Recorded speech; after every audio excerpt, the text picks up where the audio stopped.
বিসমিল্লাহির রহমানির রহিম। আজকে আমরা শুরু করছি টেন্স নিয়ে আলোচনা। আমাদের আজকের আলোচ্য বিষয়টি হচ্ছে টেন্স। আমরা টেন্সটা একদম শুরু থেকেই জানার চেষ্টা করব, বেসিক কিছু বিষয় জানার চেষ্টা করব, যেগুলো হয়তো আমাদের জীবনে প্রয়োজন পড়ে না। আমরা সেই বিষয়গুলো জানার চেষ্টা করব।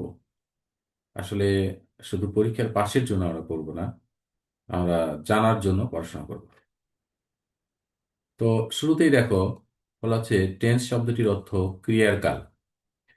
ঠিক আছে। তো আমরা ক্রিয়া কথাটা একটু যদি কঠিন মনে হয়, এটাকে যদি আমরা আরেকটু সহজ করে বলি, ক্রিয়া তো কাজ, আর কাল কথাটার অর্থ হচ্ছে সময়। তাহলে আমরা এভাবেও বলতে পারি টেন্স কথাটির অর্থ হচ্ছে কাজের সময়। এভাবেও আমরা বলতে পারি টেন্স কথাটির অর্থ হচ্ছে কাজের সময়। ঠিক আছে। অর্থাৎ টেন্সটা হচ্ছে কাজের সময়টাকে নির্ধারণ করে। অর্থাৎ আমার কাজটা কোন সময় হবে, কোন সময় হয়েছিল, ঠিক আছে, এই বিষয়গুলো টেন্সটা নির্ধারণ করে।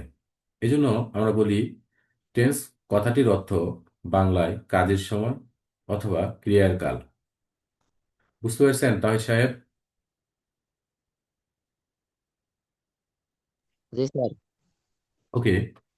এখন ডেফিনেশন, টেন্সের সংজ্ঞাটা আর কি, আহ পণ্ডিত ব্যক্তিরা যেভাবে সংজ্ঞাটা দিয়েছে, আমি তো পণ্ডিত নয়, যার কারণে আমি একটু সহজ করে বললাম আর কি। পণ্ডিতরা কিভাবে বলছে দেখেন, বার্বের কার্য সম্পন্ন হওয়ার সময়কে টেন্স বলে। হ্যাঁ, এটা অ্যাকচুয়ালি প্রচলিত বই পুস্তকে এভাবে লেখা থাকে আর কি। ভার্বের কার্য সম্পন্ন হওয়ার সময়কে টেন্স বলে। ওই একই কথায় আমি যেটা বললাম, টেন্স কথাটির অর্থ হচ্ছে কাজের সময়। মানে টেন্সটা হচ্ছে কাজটা কখন সম্পন্ন হবে সেই সময়গুলোকে নির্দেশ করে। আর আমরা সবাই জানি টেন্স প্রধানত তিন প্রকার। ঠিক আছে। এটা আমরা সবাই জানি। এটা হচ্ছে প্রেজেন্ট, পাস্ট, ফিউচার। শুধু আলোচনা করার ক্ষেত্রে আর ওই ধারাবাহিকতা মেনটেন করার জন্য বলছি এগুলো আর কি। তার মানে আমরা এখন বর্তমানে যেই সময়টাতে অবস্থান করছি, এটা আমাদের বর্তমান সময়। আমাদের পিছনের সময় যেটা, সেটা সবটাই পাস্ট। আর আমাদের সামনের যে সময়টা আসবে সেটা আমাদের ফিউচার। ঠিক আছে। এই প্রত্যেক প্রকার টেন্সকে আবার চার ভাগে ভাগ করা যায়। হ্যাঁ, যেরকম প্রেজেন্ট, প্রেজেন্ট টেন্সটাকে present indefinite, present continuous, present perfect, present perfect continuous. পাস্টটাকে আবার past indefinite, past continuous, past perfect, past perfect continuous. ফিউচারকে আবার future indefinite, future continuous, future perfect, future perfect continuous. এভাবে আমরা প্রত্যেক প্রকার টেন্সগুলোকে কি করতে পারি, ভাঙতে পারি। তাহলে এখন আমাদের প্রশ্ন হচ্ছে, টেন্স প্রধানত তিন প্রকার, সর্বমোট টেন্সটা হচ্ছে 12 প্রকার। ঠিক আছে। তাহলে আমাদের, আমরা যদি প্রশ্ন করি, তাহিদকে প্রশ্ন করতে চাচ্ছি, তাহিদ বলো তো, এনডেফিনাইট টেন্স কয়টি? এই 12টার মধ্যে এনডেফিনাইট টেন্স কয়টা বলো তো? তিনটা। এনডেফিনাইট টেন্স হচ্ছে তিনটি, হ্যাঁ। আর কন্টিনিউয়াস টেন্স কয়টা? এটা হলো আপনার তিনটা আছে। তাহলে কন্টিনিউয়াস টেন্সটা হচ্ছে আমাদের তিনটা। পারফেক্ট টেন্স কয়টা বলো তো? পারফেক্টও আছে তিনটা। পারফেক্ট আছে হচ্ছে তিনটা। তাহলে দেখো, আমরা কিন্তু টেন্স নিয়ে আলোচনা করেছি, কিন্তু আমাদের বিষয়টা হচ্ছে যে টেন্স প্রধানত তিন প্রকার, সর্বমোট 12 প্রকার, কিন্তু ইনডিফিনাইট, কন্টিনিউয়াস, পারফেক্ট কোনটা কত প্রকার এটা আমরা জানি না সঠিকভাবে। আসলে কন্টিনিউয়াস টেন্সটা হচ্ছে 6 প্রকার, পারফেক্ট 3 প্রকার, ইনডিফিনাইট 3 প্রকার। কি কারণে? দেখো, লক্ষ্য করো, এই যে present continuous, present perfect continuous, past continuous, past perfect continuous, future continuous, future perfect continuous. এখন আমাকে আহ, রশিদ আমাকে প্রশ্ন করো যে স্যার, কন্টিনিউয়াস টেন্স 6 প্রকার যদি হয় তাহলে পারফেক্ট টেন্স 6 প্রকার হলো না কেন? প্রশ্ন করো তো আমাকে এটা। জি স্যার, কন্টিনিউয়াস টেন্স 6 প্রকার হলে পারফেক্ট টেন্স 6 প্রকার হলো না কেন? হ্যাঁ, সুন্দর প্রশ্ন। মানে এই প্রশ্নটার উত্তর দিচ্ছি। আমরা সাধারণত টেন্সের নামকরণ করে থাকি, ঠিক আছে, এই শেষ শব্দ মোতাবেক। কোন শব্দ মোতাবেক? শেষ শেষ শব্দ শব্দ। মোতাবেক। তাহলে দেখো শেষে কয়টা শেষে কন্টিনিউয়াস আছে? ছয়টা। ছয়টা। কয়টা শেষে আছে? ছয়টা। এই 6টা শেষে আছে। এই দেখো, 6টা শেষে আছে। হ্যাঁ, তাহলে আমাদের 6টা কন্টিনিউয়াস। ইনডিফিনাইট আছে দেখো, 3টা শেষে। পারফেক্টও আছে, এই যে 3টা শেষে। বুঝতে পারছো? ক্লিয়ার? তোমাদের কি ক্লিয়ার হয়েছে? স্যার। জি স্যার। আচ্ছা, তাহলে এখান থেকে আমরা নতুন কিছু বিষয় জানতে পারলাম, তাই না? যে টেন্স টোটালি হচ্ছে 12 প্রকার। 12 প্রকার টেন্সের মধ্যে ইনডিফিনাইট টেন্স 3 প্রকার, কন্টিনিউয়াস 6 প্রকার, আর পারফেক্ট 3 প্রকার, এই মিলে 12। ঠিক আছে। তার এখন কেউ জি যদি স্যার। তোমাদেরকে প্রশ্ন করে যে কন্টিনিউয়াস টেন্স কত প্রকার, কয় প্রকার বলবা বলো? ছয় ছয়। 6। তাহলে পক্ষান্তরে যদি তোমাকে কেউ প্রশ্ন করে তাহলে প্রেজেন্ট পারফেক্ট পারফেক্ট টেন্স কত প্রকার, তখন কি বলবা?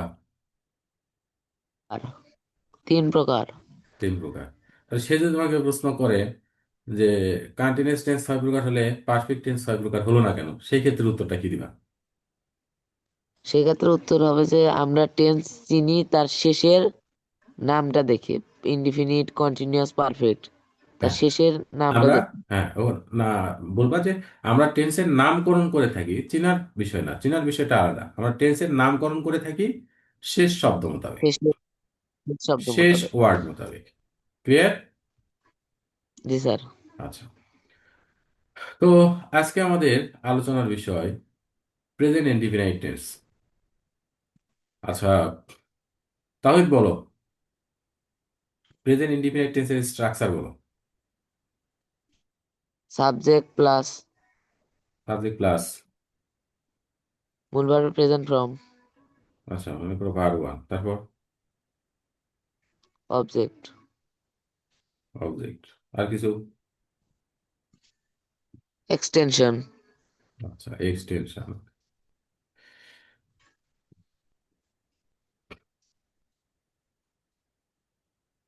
এটা ট্রান্সলেট করো তো একটু দেখি।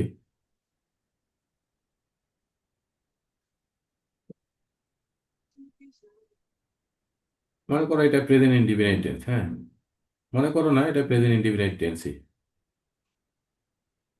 ভাত খাওয়া হয়,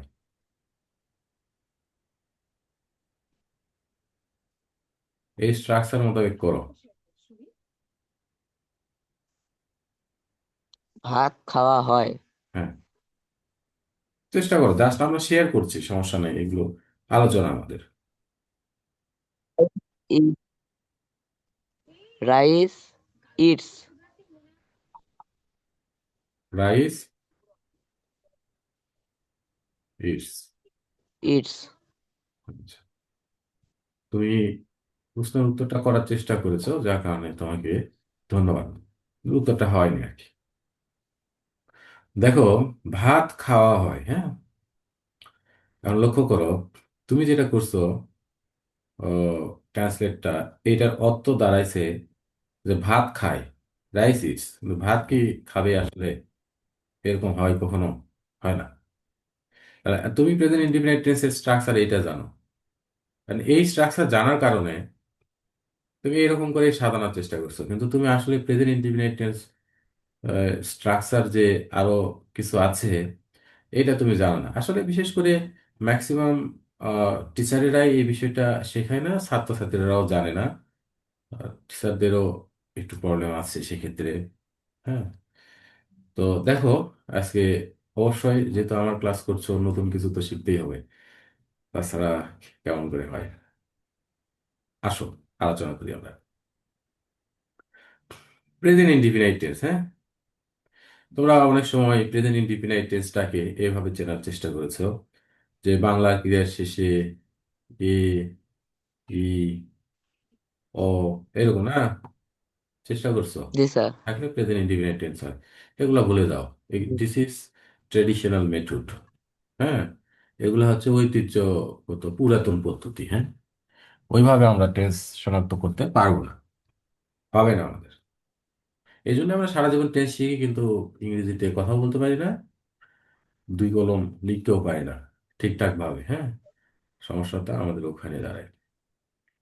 আচ্ছা, রশিদ সাহেব শুনছেন? জি স্যার। আচ্ছা, স্বাধীন নতুন যুক্ত হয়েছেন, ক্লাস বুঝতে অসুবিধা হচ্ছে? না, বুঝতে পারছি। বোঝা যাচ্ছে তো? আচ্ছা, ওকে, থ্যাংক ইউ। G sir. আমাদের প্রেজেন্ট ইনডিফিনাইট টেন্সটা হচ্ছে আমরা বলতে বুঝবো বর্তমানে নিয়মিত কাজ, অর্থাৎ যে কাজগুলো আমরা বর্তমানে নিয়মিত করি সেগুলো প্রেজেন্ট ইনডিফিনাইট টেন্স।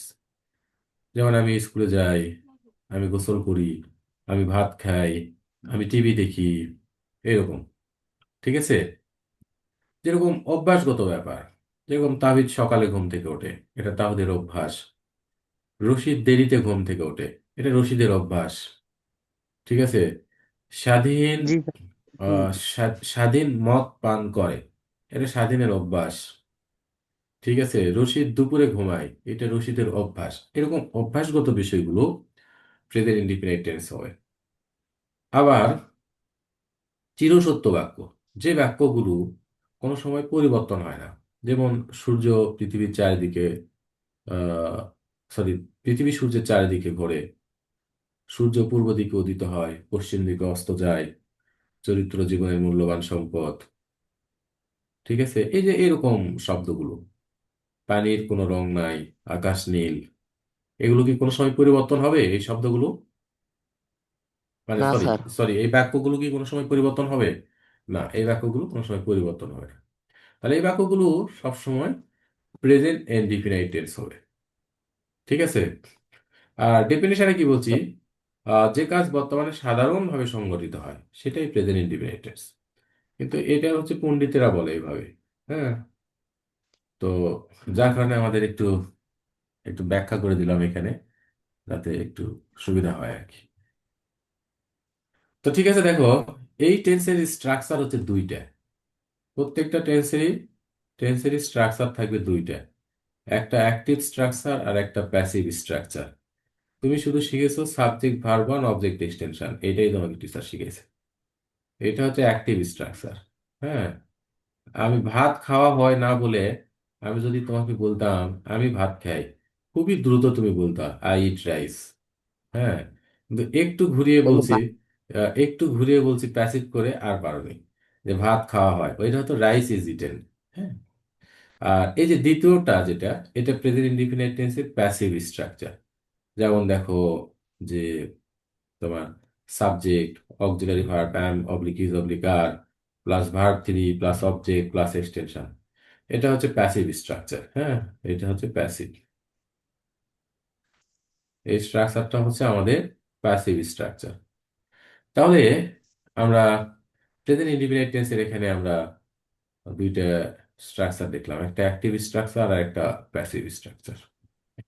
নেক্সট দেখো, আমরা কখন এই অ্যাক্টিভ স্ট্রাকচার কখন প্যাসিভ স্ট্রাকচার ব্যবহার করব সেটাও আমাদেরকে জানতে হবে। আচ্ছা, দাভিদ, হুম। You are my first first boy আমার ক্লাসে, যার কারণে তোমাকে একটু প্রশ্ন বেশি করি আর কি।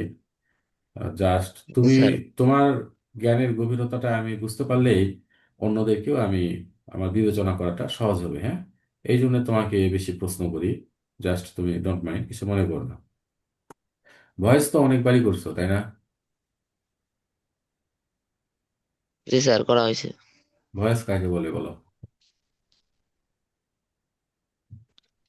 ভয়েস মানে হলো বাচ্চা। সেটা তো বুঝলাম বাচ্চা, কিন্তু ওই বিষয়টা কিরকম আসলে? স্যার প্রশ্নটা বুঝিনি, একটু ভালো করে বলেন। মানে ভয়েস কাকে বলে, ডেফিনেশন, সংজ্ঞাটা জানতে চেয়েছি আমি। ভয়েস। আচ্ছা ঠিক আছে। ফাহিম বলতে পারবেন?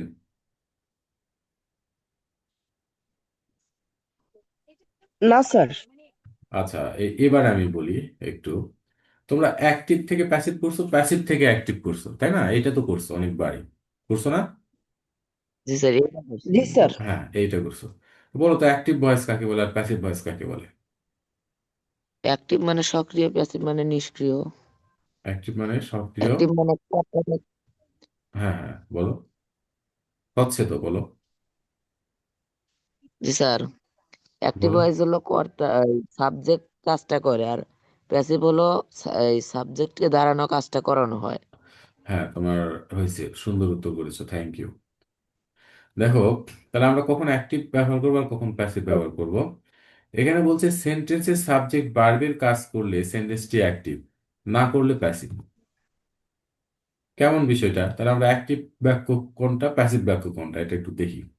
এখানে বলছে সেন্টেন্সের সাবজেক্ট ভার্বের কাজ করলে সেন্টেন্সটি অ্যাক্টিভ, না করলে প্যাসিভ। তাহলে আমাদের এখানে ভার্ব কোনটা, যায়, কোনো কাজটা, সেটাই ভার্ব। জি স্যার। আর এখানে সাবজেক্টটা কি, আমি। তাহলে এই সাবজেক্টটা কি ভার্বের কাজ করে? করে। আমি তো যাওয়ার কাজটা করি। তাহলে এটা হচ্ছে অ্যাক্টিভ। জি স্যার। ঠিক আছে, নেক্সট আসো। এখানে কি ওটে, এটা ভার্ব, তাই না? আর সাবজেক্ট কোনটা? যার বিষয়ে কথা বলা হয় সেই আয়ান, সাবজেক্ট, তাহলে আয়ান সাবজেক্ট, ঠিক আছে না? এখন আয়ান হোটে। জি এখন স্যার। দেখো, আয়ান কি ওঠার কাজটা করে? তাহলে এই সাবজেক্টটা ভার্বের কাজ করে, তাহলে এটাও অ্যাক্টিভ। আচ্ছা, এরপরে আসো। এখানে কি ভাসে, এটা হচ্ছে ভার্ব। আর কিসের বিষয়ে কথা বলেছে, বরফ, তাহলে এটা সাবজেক্ট। তাহলে বরফ তো ভাষার কাজটা করে, তাহলে এটাও অ্যাক্টিভ। আচ্ছা, নেক্সট দেখো, রয় টিভি দেখে, তাহলে দেখে এটা কি ভার্ব। আর কার বিষয়ে কথা বলছে, রয়ের বিষয়ে, তাহলে এটা রয় হচ্ছে সাবজেক্ট। রয় তো টিভি দেখার কাজটা করে, তার মানে এই সাবজেক্টটা ভার্বের কাজ করে, তাহলে এটাও অ্যাক্টিভ। আবার এখানে আসো, খেলা হয়, এটা হচ্ছে ভার্ব। কিসের বিষয়ে কথা বলা হচ্ছে এখানে? ফুটবলের বিষয়ে কথা বলা হচ্ছে, তাহলে এটা হচ্ছে সাবজেক্ট। হ্যাঁ, তাহলে এই সাবজেক্টটা কি খেলার কাজটা করে? তুমি মাঠে যদি একটা ফুটবল রেখে আসো সারাদিন, হাজী আমিনুল ইসলাম হাই স্কুলের মাঠে, ওই ফুটবল কি একা একা খেলবে? না। না স্যার, মাথায়। খেলবে না। তাহলে এই সাবজেক্টটা কিন্তু খেলার কাজটা করে না, তাহলে এটাই হচ্ছে প্যাসিভ। জি স্যার। ক্লিয়ার হয়েছে? জি স্যার। জি স্যার। আচ্ছা ঠিক আছে, থ্যাংক ইউ। আচ্ছা, তাহিদ স্কুলে এসেছিলে আজকে? জি স্যার। ওই আমার সাথে তো দেখা করলে না, তো দেখলাম না তোমাকে। আপনার আমি দেখছিলাম, কিন্তু আপনি ক্লাস নিলেন তো টেনে উপরে 3 তলায়, তাই আর কিছু বললাম না। ও আচ্ছা আচ্ছা, ঠিক আছে। আচ্ছা, নেক্সট দেখো। তাহলে আমরা এখানে প্রেজেন্ট ইনডিফিনিট টেন্সটা আমরা এখানে দুইটা স্ট্রাকচার পেলাম, একটা অ্যাক্টিভ এবং প্যাসিভ। আর কখন আমরা অ্যাক্টিভ ব্যবহার করব আর কখন প্যাসিভ ব্যবহার করব, এই যে এখানে দেওয়া রয়েছে, সেন্টেন্সের সাবজেক্ট ভার্বের কাজ করলে সেন্টেন্সটি অ্যাক্টিভ, না করলে প্যাসিভ। ঠিক আছে, যদি প্যাসিভ হয় তাহলে আমাদের এই স্ট্রাকচার, আর যদি অ্যাক্টিভ হয় তবে এই স্ট্রাকচার। ঠিক আছে, এবার চলে আসো। দেখো, আমরা যে কোনো বাংলা বাক্যকে ইংরেজিতে পরিণত করতে চাইলে আমরা অতি দ্রুত যে কাজটা আমাদেরকে করতে হবে, আমাদের মাথায় খেলতে হবে, সেটা হচ্ছে আমরা সর্বপ্রথম ভার্ব বের করব, তারপরে সাবজেক্ট বের করব, তারপরে অবজেক্ট বের করব। আর এই তিনটা বাদ দিয়ে যেটা থাকবে সেটাই হচ্ছে এক্সটেনশন, অতিরিক্ত অংশ। ক্লিয়ার? আর জি ভার্ব, স্যার। ভার্বটা কি? ভার্বটা হচ্ছে কাজ, যেটা কাজ সেটাই ভার্ব। আর এই ভার্বের কাজটা যে করবে বা যার বিষয়ে এটাই সেন্টেন্সে সাবজেক্ট। কথা হবে সেটাই হচ্ছে সাবজেক্ট। এটাই সাবজেক্ট। অবজেক্টটা কি? এই ভার্বকে যদি আমরা কাকে কি দ্বারা প্রশ্ন করি তাহলে আমরা অবজেক্ট পাবো। ভার্বকে কাকে কি জি দ্বারা স্যার। প্রশ্ন করলে আমরা অবজেক্ট পাবো, আর এই তিনটা বাদে যা কিছু অবজেক্ট পাবো। থাকবে সেটাই হবে এক্সটেনশন। ক্লিয়ার? জি স্যার। আচ্ছা, তাহলে আমরা একটু দেখি।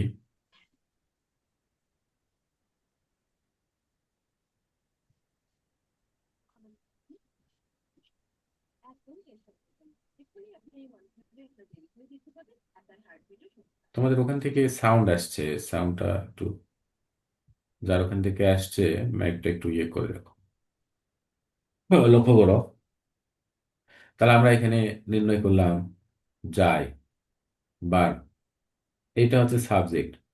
আমরা যদি এই বার্বকে কাকে কি দ্বারা প্রশ্ন করি তাহলে কোনো উত্তর পাবো না। কাকে যায় কি যায় কোনো উত্তর আসে? আসে না। তাহলে এটা হচ্ছে এক্সটেনশন, অবজেক্ট নাই এখানে, এটা হচ্ছে এক্সটেনশন। তাহলে আমাদের এটা প্রেজেন্ট ইনডিফিনিট টেন্স এবং এটা অ্যাক্টিভ বাক্য। অ্যাক্টিভ বাক্যের স্ট্রাকচারটা হচ্ছে subject verb one object extension. Subject verb one, plus extension. হ্যাঁ, subject verb one plus object plus extension. তাহলে আমরা সাবজেক্ট, যদি আমরা একটু সাবজেক্টটা লিখি, সাবজেক্ট হচ্ছে আই, যাওয়ার ইংরেজি কি গো, ঠিক আছে। আর গুর পরে কি বসে? টু বসে। এটা একটা অ্যাপ্রোপ্রিয়েট প্রিপোজিশন। হ্যাঁ। আর অতিরিক্ত অংশটা কি? অতিরিক্ত, যেহেতু আমাদের অবজেক্টটা নাই তাহলে অতিরিক্ত অংশ বসাবো। অতিরিক্ত অংশটা হচ্ছে স্কুল। তাহলে I go to school. Next দেখো, বলছে আয়ান প্রত্যহ সকালে ঘুম থেকে ওঠে। তো এখানে একটা বিষয় একটু বলি, প্রেজেন্ট ইনডিফিনিট টেন্স। দেখো আমি তোমাদেরকে কেন সাবজেক্ট শিখাইছি, কেন ভার্ব শিখাইছি, অবজেক্ট শিখাইছি, পার্সন নিয়ে কেন আলোচনা করেছি, কারণ এগুলো আমার ধারাবাহিকতা মেনটেন করার ক্ষেত্রে পরবর্তীতে কাজে লাগবে। দেখো এখন জি স্যার। সাবজেক্ট থার্ড পার্সন, এই হোয়াইট বোর্ডে কি আঁকাচ্ছে এখানে? স্বাধীন, এই কাজ করা যাবে না তো। Subject third person singular number হলে স্যার মূল স্বাধীন আহমেদ। আচ্ছা যাই হোক, subject third person singular number হলে মূল ভার্বের সাথে এস বা ইএস যুক্ত হয়। ঠিক আছে, subject third person singular G number sir. হলে মূল ভার্বের সাথে এস বা ইএস যুক্ত হয়। তো এখানে এখন বলছে যে এস কখন যুক্ত হয়? যদি কোনো ভার্বের শেষে এস, এস এইস, সি এইস, ডাবল এস, এক্স জেড ও থাকে তাহলে ইএস যুক্ত হয়।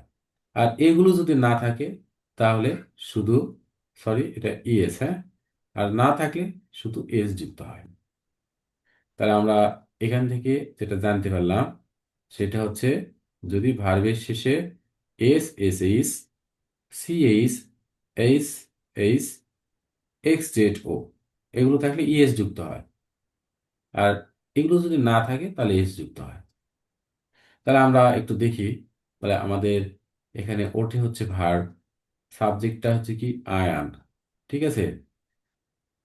এখন এখানেও যদি এই ভার্বকে কাকে কি দ্বারা প্রশ্ন করো তাহলে কিন্তু কোনো অবজেক্ট পাবে না। কাকে ওঠে কি ওঠে কোনো জি উত্তর স্যার। পাবে না, ঠিক আছে। তাহলে এই যে এখান থেকে শুরু করে এই পর্যন্ত হচ্ছে আমার এক্সটেনশন, অতিরিক্ত অংশ। তাহলে আমি সাবজেক্টটা বসালাম, প্রথমে তো জি আমার স্যার। সাবজেক্ট বসাতে হবে আয়ান। আর ঘুম থেকে ওঠার ইংরেজি হচ্ছে তারপর ভার্ব। গেট আপ, হ্যাঁ, গেটস আপ। Get up. আর আয়ান থার্ড পারসন জি সিঙ্গুলার স্যার। নাম্বার, আয়ান কিন্তু থার্ড পারসন এবং সিঙ্গুলার নাম্বার। Singular number. হ্যাঁ, বলেছি তোমাদের কিন্তু যে আই, উই এবং ইউ, এই তিনটা বাদে সবগুলোই হচ্ছে কি থার্ড পারসন, সবগুলোই হচ্ছে থার্ড পার্সন। Third person. তাহলে Ayan third person third person. এবং আয়ান দ্বারা একজনকে জি বোঝায়, স্যার। যার কারণে এটা সিঙ্গুলার। এই জন্য ভার্বের সাথে এখানে এস যুক্ত জি হয়েছে। স্যার। কেন এস যুক্ত হয়েছে দেখো, এই যে এই কথাগুলো কিন্তু এই ভার্বের শেষে নাই। এই কথাগুলো কি গেট ভার্বের শেষে জি আছে? স্যার। নাই। যার কারণে না শুধু স্যার। এস, শুধু এস যুক্ত হয়েছে, তাহলে গেটস আপ। আর আর্লি ইন দ্য মর্নিং কথাটার অর্থ হচ্ছে ভোরে, হ্যাঁ, আর্লি ইন দ্য মর্নিং এটা একটা জি স্যার। ফ্রেজ, এটি কথাটির অর্থ হচ্ছে ভোরে, ঠিক আছে। আর প্রত্যহ এই কথাটার ইংলিশ হচ্ছে এভরিডে। এভরিডে। তাহলে Ayan gets up early in the morning everyday. Clear? বুঝতে পারছেন? জি স্যার। আচ্ছা, কোনো জি স্যার। সমস্যা, কোনো সমস্যা আছে? না স্যার। আচ্ছা, স্বাধীন সাহেব কোনো সমস্যা আছে?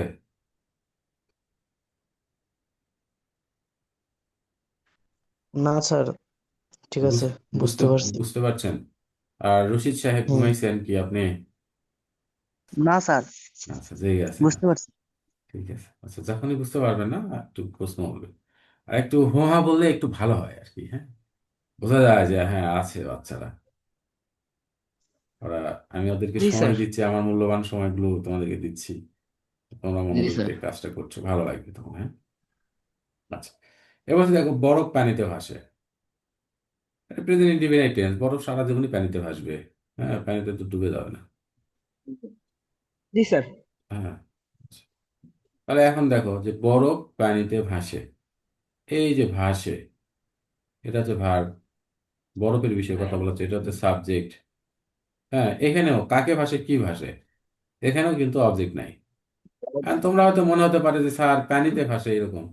আরে আমি যদি কোথায় দ্বারা প্রশ্ন করি তাহলে আসবে ওটা, জি কোথায় স্যার, দ্বারা তার প্রশ্ন। মানে এটা হ্যাঁ, জি এটা স্যার, হচ্ছে এক্সটেনশন। এটা কিন্তু এক্সটেনশন।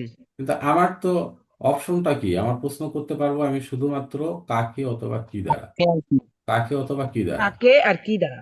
হ্যাঁ, এটা ছাড়া তো পারবো না। আচ্ছা, তাহলে আমি ঠিক ওই যে বরফের ইংরেজি হচ্ছে আইস, আর ভাষার ইংরেজি হচ্ছে ফ্লটস। হ্যাঁ, ভাষার ইংরেজি ফ্লোট। ফ্লটস, ফ্লট, ফ্লট। ফ্লট। আর এই যে আইসটা হচ্ছে থার্ড পার্সন সিঙ্গুলার নাম্বার, যার কারণে ফ্লটের সাথে এস যুক্ত প্লটস। হয়েছে। আইস ফ্লটস অন ওয়াটার। আর কোনো কিছুর উপরে ভাসে, কোনো কিছুর উপরে বুঝাইতে আমরা অন ব্যবহার করি, যার কারণে এখানে অন ওয়াটার, পানির উপরে। ক্লিয়ার হয়েছে? কম বুঝাই। আইস জি floats sir. On water. Clear? জি স্যার। ওকে। আচ্ছা, নেক্সট দেখো। নেক্সট বলছে রয় টিভি দেখে। তাহলে দেখেটা হচ্ছে ভার্ব, রয় হচ্ছে সাবজেক্ট। এখন প্রশ্ন করো কি দেখে। এইবার অবজেক্ট পেয়ে গেছি আমরা, টিভি দেখে। টিভি দেখে। তাহলে রয় হচ্ছে থার্ড পার্সন সিঙ্গুলার নাম্বার। হ্যাঁ, জি স্যার। সাবজেক্ট বসালাম। আর স্যার, দেখার ইংরেজি কি, ওয়াজ। এবার এই ভার্বের শেষে কিন্তু এই দেখো সিএইচ আছে, তাহলে সিএইচ থাকলে ইএস যুক্ত হয়, যার কারণে এখানে এজন্য ইএস, ইএস যুক্ত এখানে হয়েছে। ইএস যুক্ত হয়েছে। জি স্যার। ঠিক আছে, তাহলে Roy, Roy watches TV. Watches object, TV. Watches TV, এই যে TV, Roy watches TV. Clear হয়েছে? জি জি স্যার। স্যার। আচ্ছা, এরপরে দেখো খেলা হয়, এটা হচ্ছে ভার। হ্যাঁ, কি খেলা খেলা হয়। হয়, কি খেলা হয়? ফুটবল। ফুটবল, ফুটবলের বিষয়ে কথা বলা ফুটবল হচ্ছে। খেলা হয়। ফুটবলের বিষয়ে কথা বলা হচ্ছে। এখন তোমার প্রশ্ন হতে পারে যে স্যার এখন তো কি দ্বারা প্রশ্ন করলে ফুটবল আসছে, তাহলে ফুটবলটা কি এখানে অবজেক্ট হবে না সাবজেক্ট হবে? আর আমি স্যার, তোমাকে, অবজেক্ট। আমি তোমাকে কি বলছি বাবা, সর্বপ্রথম তোমাকে খুঁজে বের করতে হবে ভার্ব। ভার্বের পরে যেটা থাকবে সেটাই সাবজেক্ট, তারপরে যেটা থাকবে বাকি, কাকে কি দ্বারা প্রশ্ন করে পাওয়া যাবে সেটা হচ্ছে অবজেক্ট। আর একই সেন্টেন্সে তো একটা সাবজেক্টে আবার, সাবজেক্টটা একবার হবে আবার অবজেক্টটা একবার হবে, এরকম হবে না। এই প্যারালিজমটা আমি কেন বললাম, মানে এই ধারাবাহিকতাটা আমি কেন বললাম, এই কারণেই বলছি আমি। বুঝতে পারছো? এটা কিন্তু অবজেক্ট নয়, এটা কিন্তু সাবজেক্ট। ফুটবলের বিষয়ে কথা বলা হচ্ছে, এটা জি হচ্ছে স্যার। সাবজেক্ট। তাহলে সাবজেক্ট পাইছি, ভার্ব পাইছি। তাহলে এখন কাকে কি দ্বারা, মনে করো কি দ্বারা প্রশ্ন করছি, তাহলে এটা তো সাবজেক্ট, এটা তো এখন আর অবজেক্ট হইবে না। তাহলে আমাদের অবজেক্ট এখানে নাই। এক্সটেনশন হচ্ছে কি, মাঠে। এক্সটেনশন হচ্ছে কি, মাঠে। ঠিক আছে? মাঠে। হ্যাঁ, মাঠে। এখন দেখো মাঠে। আমাদের স্ট্রাকচার কি ছিল, তাহলে এই সাবজেক্টটা কি এখন ভার্বের কাজ করে? এই সাবজেক্টটা কিন্তু ভার্বের, উম, ভার্বের কাজ করে না। তাহলে প্যাসিভ, প্যাসিভের স্ট্রাকচারটা কি, সাবজেক্ট প্লাস কাজ। Auxiliary verb, am oblique, is oblique, R plus verb three, আর অবজেক্ট প্লাস এক্সটেনশন। ঠিক আছে না? ভার্বের পাস্ট পার্টিসিপল ফর্ম। হ্যাঁ, ভার্ব থ্রি মানে past participle form, verb one জি মানে sir. Present form, verb two মানে পাস্ট ফর্ম। তাহলে জি আমরা স্যার। সেই মোতাবেক বসালাম, সাবজেক্টটা কি, ফুটবল। Past form. আর football third person singular number, যার কারণে ইজ। ফুটবল। হ্যাঁ, ফুটবল ইজ। খেলার ইংরেজি কি, খেলার ইংরেজি হচ্ছে প্লে। তারপর ভার্বের তার সাথে তার তার ভার্ব থ্রিটা হচ্ছে প্লেইড। ভার্বের ভি থ্রি। হ্যাঁ, আর প্লে। মাঠে, আর মাঠে ইংলিশটা হচ্ছে in the played. Field. Football is played in the field. বুঝতে পারছেন? In the field. বুঝতে পারছেন? জি sir. In the clear? Field. হ্যাঁ, ইন দা ফিল্ড। কোনো কোনো কোশ্চেন আছে, কারো কোনো কোশ্চেন? জি স্যার। হ্যাঁ, বলো, কোশ্চেন করো, জি স্যার। কোশ্চেন করো। কোশ্চেন আছে? হ্যালো, কোনো কোশ্চেন আছে? না স্যার। কোশ্চেন নাই তো না? আচ্ছা, তো এই না ছিল স্যার, আজকে ক্লাসটা না আমাদের এই ছিল। তোমরা আমরা ক্লাসটা চালাতে পারবো আর 4 মিনিট। তো এই ক্লাসটা আমি ভিডিও রেকর্ড করছি, তোমাদেরকে দিয়ে দিব। হ্যাঁ, ভিডিও লিঙ্কটা আমি দিয়ে দিচ্ছি, তোমরা আবার